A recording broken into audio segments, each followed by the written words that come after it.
Nithyanandam, with gratitude to my Guru, His Holiness Paramahamsa Nithyananda Swami, or Swamiji, I welcome you to this video today.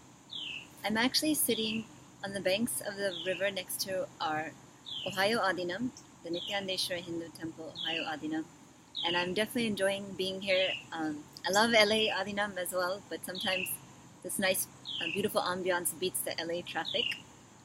And in today's video, I basically wanted to share my thought processes before taking sannyas.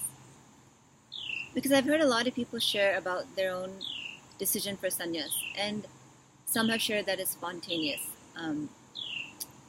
For me, while there is a spontaneous component because you are jumping into the unknown, there's nothing guaranteed in sannyas, and it's new for most of us who are not exposed to sannyas, which is most of the world. And there's, like I said, there's no guarantee about it, but it's a decision that just comes from the trust you have in Swamiji and the benefits you've already received along your spiritual path. What I found is, as I'm making these videos, as I'm looking into the decision itself, I thought I would just share some experiences or thought processes which you may be able to relate to. Before meeting Swamiji, I was on a very normal path in life, and I can say, normal in the sense, working, having a job, friends, good family, and no major problems. 100% happy, no, but had all the basic things one would need in life, and had a future ahead of me. There was one pivotal moment in my life, which I think was an aha moment. It was in October or September 2001. I was working at my first job outside of college, and it was a consulting job in Chicago. And I was very excited about doing consulting because what did it mean? It means you get to travel, potentially, you get to meet new people, new projects, all of that good stuff. Very new to the whole work world. But something on the first day of my job, I remember distinctly thinking, as I was settling into my cubicle, I remember just scanning the whole floor and just looking around, and the thought hit me, I cannot do this forever. This is my first day in the job, and I just had this understanding that this is not what my purpose in life is. There's nothing necessarily wrong with the job. I didn't have any bad experience, but somehow I just knew inside this wasn't it. See, up until college, there was no need for my understanding my purpose in life because I was satisfied with just doing well in school. I was satisfied with having good friends. I was satisfied with my dance classes or participating in dance competitions. I was satisfied with my family. So the purpose of life question didn't really come into mind so much until I could put it off at least, but it didn't really become a real question until I first started working, because there was absolutely no intrinsic fulfillment in that kind of consulting job, that corporate job that I saw just on the first day. Yes, there was money to be made, and yes, that money I could use it for my desires or save it up for the future. All those things were there, so that security was there, and the potential for growth and new opportunities, getting new jobs, all was there. But I had that thought. And now when I look back, I understand that the universe heard me.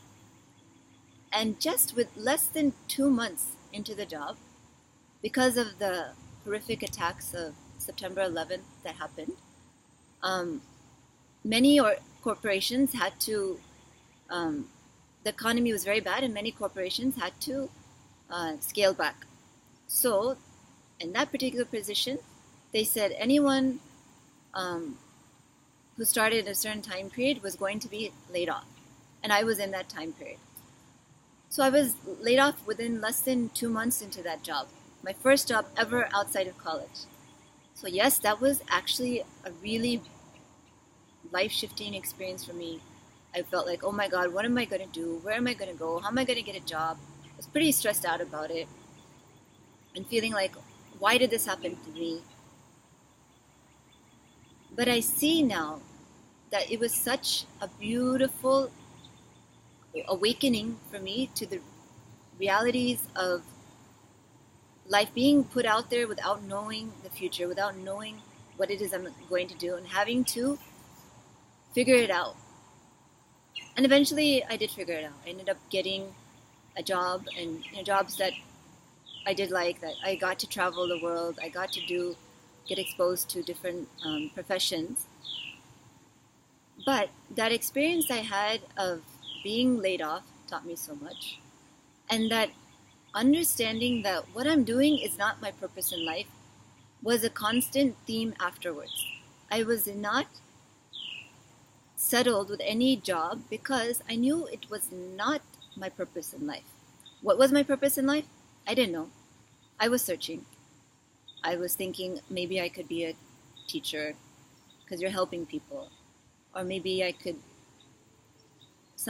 I could be a lawyer. Oh, because my Pravashan brother is a lawyer.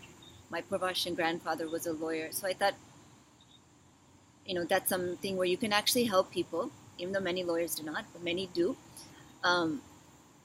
You can actually help people. But I was oscillating. Like one morning it would be teacher, night it would be lawyer, and then it'd be confusion. So it was never really clear on what my purpose in life was. And that was basically, I didn't know at the time, but that was what you call seeking. So seeking is something that we often associate with just spiritual truths or spiritual questions or spiritual understandings. But actually, seeking is much more broader, and it applies to most of us. If you're looking for answers to what is your purpose in life, what is the reason you took birth, why are you not happy, why are you always getting stuck, just that pure questioning is seeking. So that seeking, Swamiji says, is so important to keep alive, because that seeking will take you to your next breakthrough in life. So my seeking, which was a gift from Swamiji, which was a gift from the cosmos, was kindled by my Purvasha mother, who was a seeker herself. And that led me to Swamiji. So the point of my sharing is, when these life events happen, for me it was losing a job. Or for me it was the seeking that started when I first started the job. When all that seeking, when all those questions start to arise in you, you need to take them to conclusion. Only when you take them to conclusion will you get the answers, will you get the next breakthrough you want in life. So this was my path before taking Sannyas, one of the thought currents I had before taking the jump of Sannyas. So I was actually ready for the jump because I was already starting the questioning. Swamiji was giving the answers to questions that I was already having in life. What happens when people die? What happens when things don't go the way you plan? All these things were important questions for me, but I never connected them with spirituality. I never connected them with having a guru. So if you feel you have these questions, if you feel that you can relate to some of the thoughts I was having as a young professional, then you really owe it to yourself to look in and watch Swamiji's videos, see how he answers those questions or takes you to the answers. He shows mainly by experience, because that's when the experience happens for you, that's when it stays for you. That's when it becomes a real part of your life. And I can say that's the same for me. I read Swamiji's Guaranteed Solutions book, which was an experience in itself. Then I started doing the Nithyanandam meditation, or the lifeless meditation, which instantly I dropped any tension I had inside just left me, just from that one meditation. So even before I met Swamiji, he was giving me experiences. Then when I met Swamiji, the whole life changed. So hopefully, why I wanted to share from this perspective, because I know when I talk about sannyas, or when you maybe hear about sannyas, it may not be something very relatable because it's a very different lifestyle and it's a very strong thought current for living a certain way. But understand that every sannyasi faced what you are facing now, on some level, to some degree, in their own personal way. And from that space, after being exposed to Sanyas and Swamiji, they took the jump. So don't feel like you're very much different from me or any Purna Sannyasi or Sannyasi in the Nithyananda Sangha. We're actually all very similar. It's just that when we saw an opportunity of Sannyas, it was a great answer to a life of seeking. And this life of seeking never ends with Swamiji. It's continuous, and it's just a life of expansion after that. You feel like you found what you were looking for, but the journey never ends. So thank you so much for allowing me to share. And hopefully there was some clarity in that. And if you have any questions, please do message me, and hope you have a wonderful day. Thank you so much, Swamiji, and thank you everyone for listening. Nithyanandam.